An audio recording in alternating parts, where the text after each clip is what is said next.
샬롬, 2023년 7월 6일 목요일입니다. 기도하겠습니다. 주님, 오늘도 주님의 말씀으로 하루를 시작합니다. 사랑하는 주님, 더운 여름이지만 볕을 비껴 바람이 불어오게 하시니 감사합니다. 우리 인생에도 볕과 바람처럼 익어감과 쉬어감이 있게 하옵소서. 예수님의 이름으로 기도드립니다. 아멘. 오늘의 말씀은 역대상 26장입니다. 고라 사람들의 문지기 반들은 이러하니라. 아삽의 가문 중 고레의 아들 무셀레메아라. 무셀레메아의 아들들인 맏아들 스가랴와 둘째 여디야엘과 셋째 스바랴와 넷째 야드니엘과 다섯째 엘람과 여섯째 여호하난과 일곱째 엘 여호에네이며 오벳 에돔의 아들들은 맏아들 스마야와 둘째 여호사밧과 셋째 요아와 넷째 사갈과 다섯째 느다넬과 여섯째 암미엘과 일곱째 이사갈과 여덟째 부울레데이니 이는 하나님이 오벳 에돔에게 복을 주셨음이라. 그의 아들 스마야도 두어 아들을 낳았으니 그들의 조상의 가문을 다스리는 자요 큰 용사라. 스마야의 아들들은 오드니와 르바엘과 오벳과 엘사밧이며 엘사밧의 형제 엘리후와 스마갸는 능력이 있는 자이니 이는 다 오벳 에돔의 자손이라. 그들과 그의 아들들과 그의 형제들은 다 능력이 있어 그 직무를 잘하는 자이니 오벳 에돔에게서 난 자가 62명이며 또 무셀레마의 아들과 형제 18명은 능력이 있는 자라. 무라리 자손 중 호사에게도 아들들이 있으니 그의 장자는 시므리라. 시므리는 본래 맏아들이 아니나 그의 아버지가 장자로 삼았고 둘째는 힐기야요 셋째는 드발리야요 넷째는 스가랴이니 호사의 아들들과 형제들이 13명이더라. 이상은 다 문지기의 반장으로서 그 형제처럼 직임을 얻어 여호와의 성전에서 섬기는 자들이라. 각 문을 지키기 위하여 그의 조상의 가문을 따라 대소를 막론하고 다 제비 뽑혔으니 셀레메아는 동쪽을 뽑았고 그의 아들 스가랴는 명철한 모사라.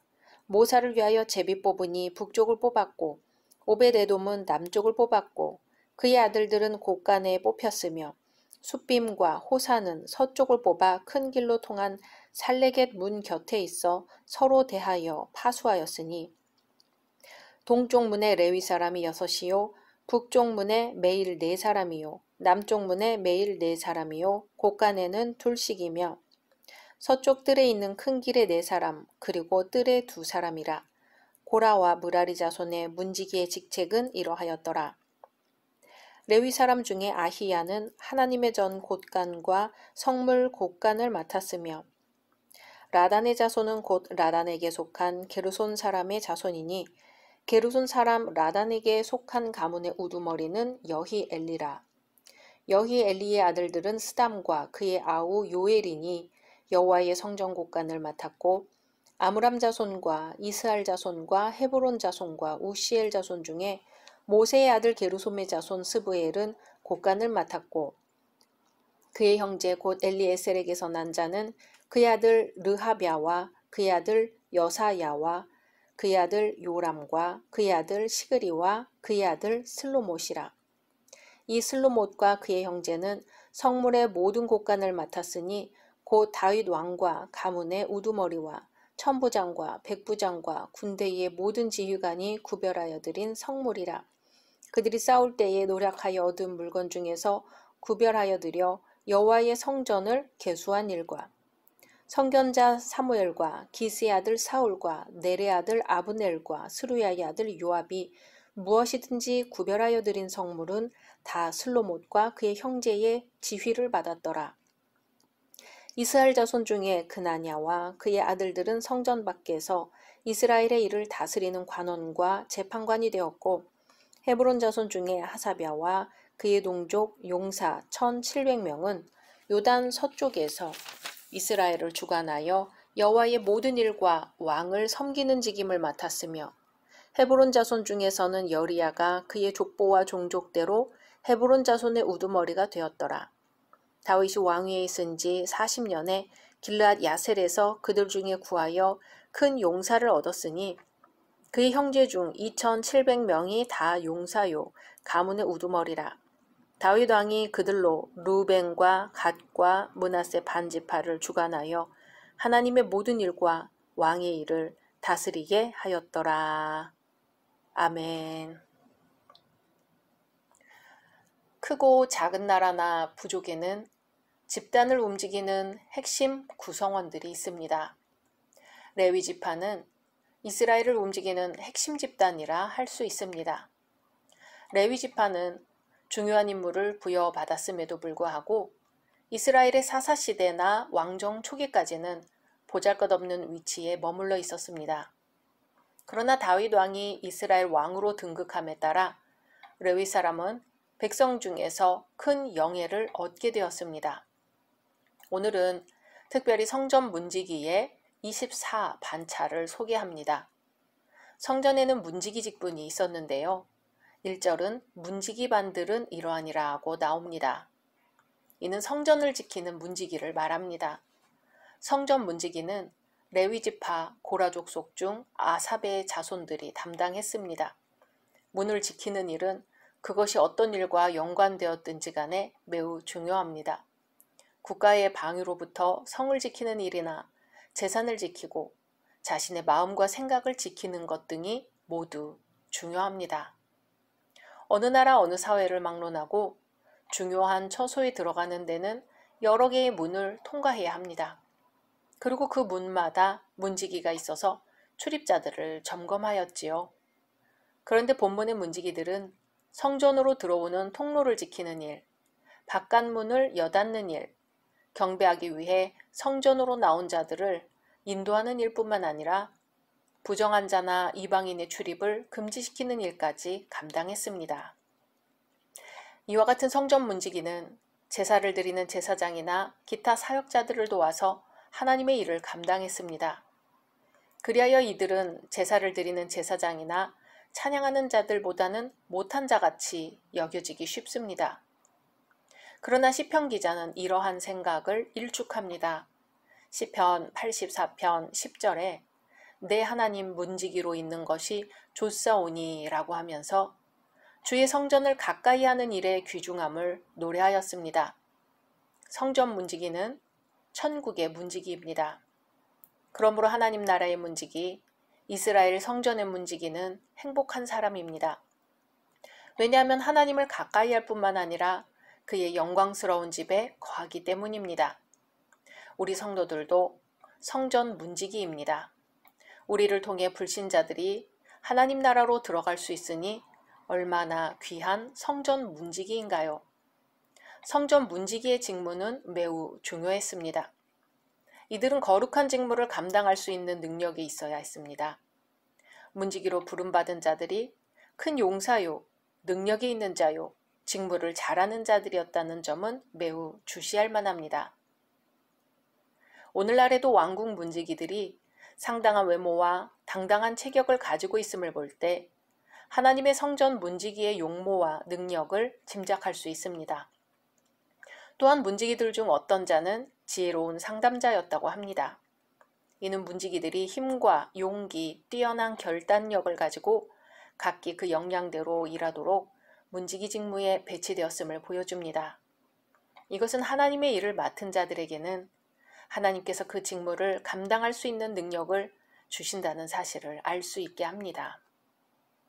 한편 문지기 직무로 부름받은 자 중에는 오벳 에돔의 자손이 62명이나 포함되어 있었습니다.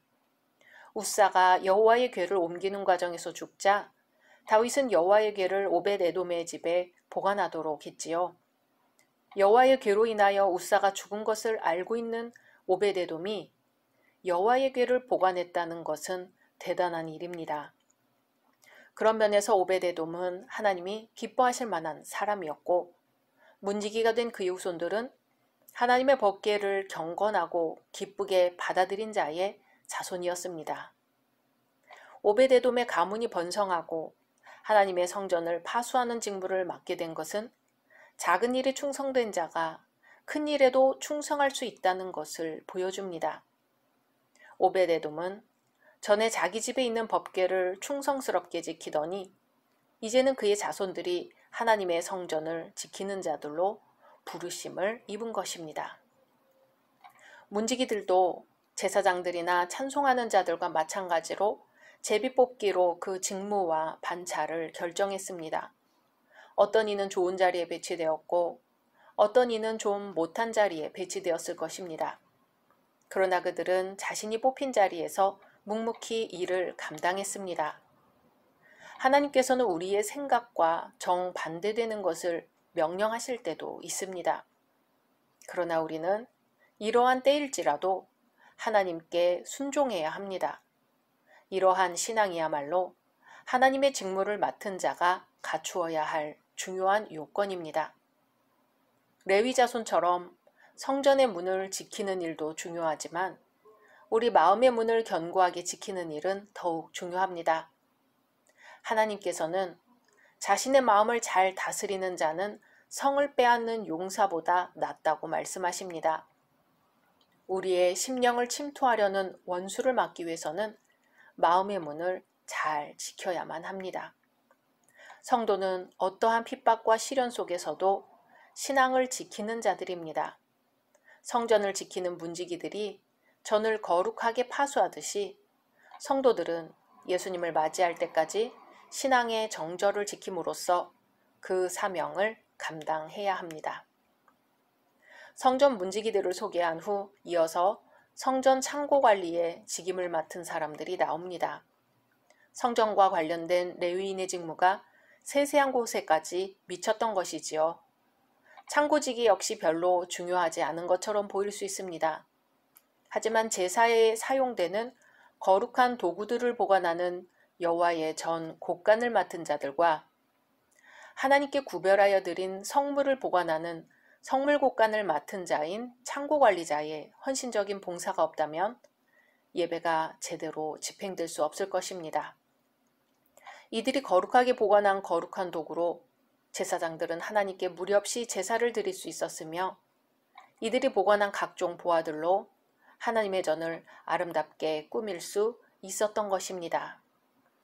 이로 보아 하나님을 섬기는 모든 종류의 일들 중 중요하지 않은 것은 하나도 없다는 사실을 새삼스럽게 깨달을 수 있습니다. 이제 마지막으로 레위인 중 성전 밖에서 일하던 관원과 재판관이 나옵니다. 이들은 성전 외적인 사무 전반으로 재판, 행정, 치안 등을 담당했습니다. 이것으로 사법체제와 행정체제를 엿볼 수 있는데요. 각 지파의 방백들보다는 율법을 전문적으로 연구하는 레위인들이 사법상의 임무에 적절하였던 것 같습니다. 그리고 일반 행정 사무 전반에서 역할을 했는데요. 이 행정 업무는 국고에 충당될 세금과 하나님께 드리는 11조 등의 수금을 총괄하는 것으로 짐작됩니다. 그리고 31절에 다윗이 왕위에 있은 지 40년에 길르앗 야셀에서 그들 중에 구하여 큰 용사를 얻었으니 라고 합니다. 다윗이 이스라엘 왕으로 40년을 다스렸으므로 이 말씀은 그가 마지막 해에 큰 용사를 얻었다는 것입니다. 다윗은 그의 말년에도 국정을 살피는데 조금도 소홀함이 없었던 것입니다. 국정이 소홀하기는커녕 오히려 큰 용사를 구하여 등용함으로써 그의 후계자를 위해 통치체제를 정비하고 강화하였습니다. 자기 당대보다도 먼 앞날을 내다보았습니다. 이런 면에서 우리는 교회가 과연 다음 세대를 위한 준비를 잘하고 있는가 심각하게 반성해야 할 것입니다. 왜냐하면 지금 교회에는 다음 세대를 책임질 젊은이들이 작년에 비해 턱없이 부족하기 때문입니다. 오늘의 우리 역시 다음 세대를 준비하는데 소홀함이 없어야 할 것입니다. 사랑하는 열린 성도 여러분, 하나님의 전에는 하나님의 성전을 파수하는 문지기들이 있어서 거룩한 전을 지켰습니다. 그리고 특별히 거기에 오벳 에돔의 가문이 있었지요. 우리는 하나님 나라의 파수꾼입니다. 주님의 교회 파수꾼입니다. 성도는 마음을 지키고 복음의 문을 지키고 하나님 나라의 문을 잘 지켜 주 예수 그리스도의 오실 길을 예비하고 또한 예수 그리스도를 따라갈 길을 잘 정비해야 할 것입니다. 각자 말씀 묵상하신 후 주기도문으로 마치겠습니다.